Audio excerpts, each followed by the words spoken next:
আল্লাহ সুবহানাহু ওয়া তাআলা আপনার তওবা কবুল করেছেন কিনা এটা লক্ষণগুলো, এক নম্বর হচ্ছে যে আপনি সেই পাপ কাজগুলো আর কখনো করবেন না, আপনার ভালো কাজের সংখ্যা বাড়তে থাকবে, খারাপ কাজ কমতে থাকবে। এটা এক নম্বর লক্ষণ যে আল্লাহ তওবা কবুল করেছেন।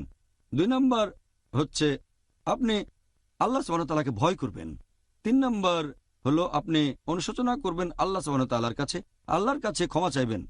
চার নম্বর হচ্ছে আপনি থাকবেন বিনয়ী, সবসময় নম্রতার সাথে আল্লাহকে ডাকবেন। এই হচ্ছে চারটা লক্ষণ, যেগুলো দেখে বুঝবেন যে আল্লাহ তাআলা আপনার তওবা কবুল করেছেন।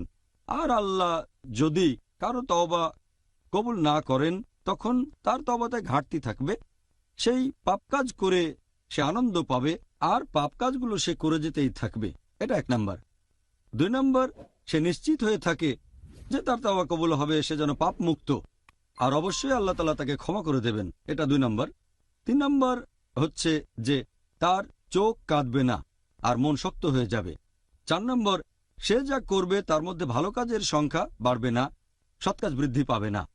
আমাদের প্রিয় নবী মুহাম্মদ সাল্লাল্লাহু আলাইহি ওয়াসাল্লাম বলেছেন, এটার উল্লেখ আছে সহিহ মুসলিমে, খণ্ড নম্বর 4, বুক অব রিপেন্টেন্স, হাদিস নম্বর 6621, যদি মানুষ কোনো পাপ কাজ না করত, আল্লাহ তাআলা তাদের নিশ্চিহ্ন করে সেখানে অন্য মানুষদের বসিয়ে দিতেন যারা পাপ করবে আর ক্ষমা প্রার্থনা করবে যাতে আল্লাহ ক্ষমা করতে পারেন। আপনারা যদি হাদিসটা বুঝতে পারেন, ব্যাপারটা খুবই আজব যে আল্লাহ কি চান আমরা পাপ করি, পাপ না করলে নিশ্চিহ্ন করে দেবেন। এখানে বোঝানো হচ্ছে যে কিছু মানুষ আছে যারা পাপ করবে, তারপর আল্লাহর কাছে ক্ষমা প্রার্থনা করবে, অনুশোচনা করবে, এভাবে আল্লাহ তাআলার কাছাকাছি চলে আসবে, তাদের সৎ কাজ বৃদ্ধি পাবে, আর এই লোকগুলো বেহেশতে যাবে।